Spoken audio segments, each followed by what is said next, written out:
Sì. Bentornati al nostro viaggio dei sentimenti. Ma vediamo le nostre coppie come sono state questa settimana. Cioè, la verità è che lui non mi ha mai fatta sentire importante, capisci? E poi c'ha questo trip di gelfi e di ghibelline, è presente?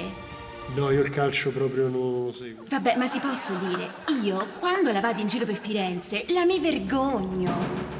Ma come non l'ho mai fatta sentire importante? Ho scritto un'opera su di lei, l'ho messa accanto alla Madonna, tutte le mie ex le ho messe tutte all'inferno, tutte. Ma forse, Dante, Beatrice ha bisogno di un altro tipo di attenzione. 800 pagine!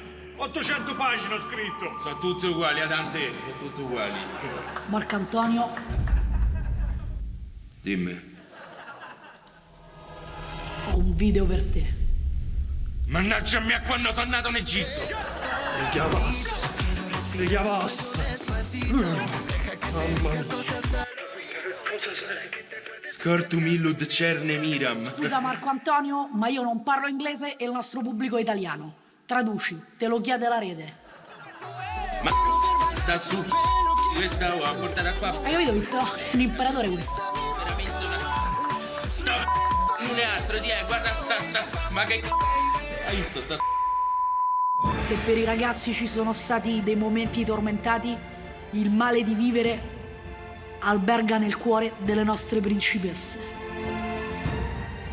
Ragazzi, pensate che io abbia un video da farvi vedere? Regolare. Ma assolutamente no. Ho un video per te.